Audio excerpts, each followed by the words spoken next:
What's going on, everybody? It's Stock Picks by Tim, and I want to talk about XL Fleet. I've been requested to do this, so I'm going to get into it, and I've got a couple of things for you to look out for.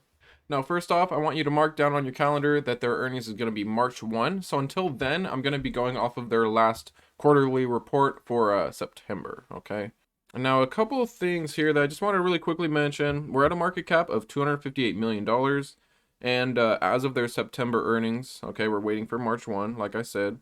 Their cash and cash equivalents were 366 million. Okay, so they've got more cash and cash equivalents than their market cap. All right, and also it is important that their outstanding debt is only $0.1 million.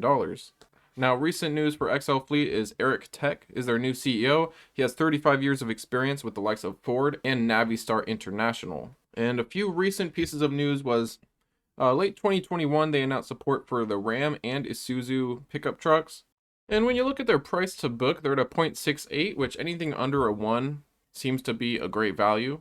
Now, when you look at it, currently their price to sales is $13.69, which seems to be kind of a bit high, so that is a bit concerning. So that's one thing to be aware of, and likely one reason this has been so beaten down is if you look at their earnings, we're going to hop over real quick, go to quarterly.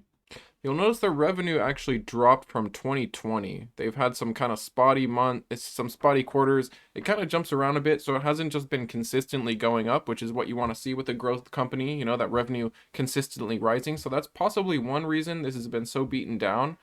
Another reason is, of course, they're not profitable yet. Okay, so they are a money-burning company, so that's why it's really important that you want to look out for their next earnings date to kind of see where their cash is, see how much cash they actually burned, what their revenue is looking like. Now, one reason why they said the revenue has been dropping is because of supply problems. Now, I have no reason not to believe that, okay? And it was the same thing with CleanSpark. They recently reported earnings, supply constraints seem to improve, and their earnings for the electricity side of CleanSpark's business did get better.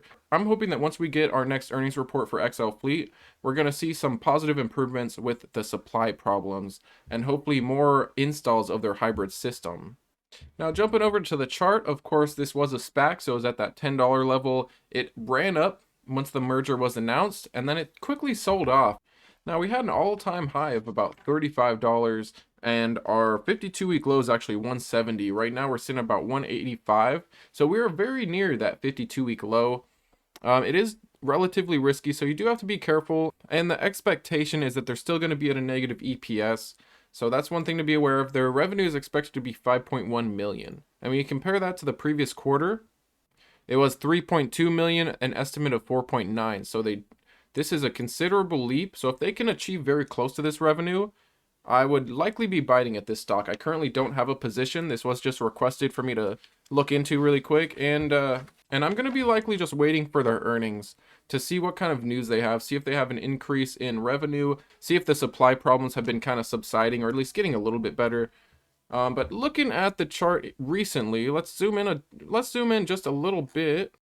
Now, this is still a falling knife, but you'll notice we're trying to form a base around here, around that 180, but we did drop since. Now, we did really recently hit that 52-week low, and we bounced from there. We hit a nice double bottom, you'll see. So if you're thinking about getting in, I would personally just average in and make sure to have some cash to average in through earnings. I wouldn't just go all in before earnings. We might have, more issues with supply. So that's one thing to be aware of. But I do think it's worthy of a slow average in, especially if you're willing to buy through earnings. Now, if I was to say put an overall 1% of my portfolio into this, I would only put half a percentage before earnings and then the other half over time after earnings, just to kind of average through.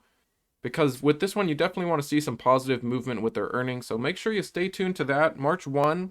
And I'll be listening to the earnings call for that. We've also got Matterport reporting earnings. We've got Walmart. A lot of earnings coming up very, very soon. Indy, of course.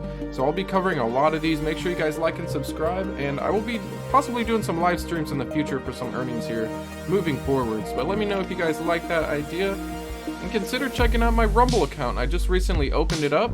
And I'm going to be putting likely some exclusive content on there, maybe some crypto updates, a little bit different content than just YouTube. I'll probably switch it up, put different things on both, a little bit of overlap, but definitely check it out as well. I just started it, so show me some support there.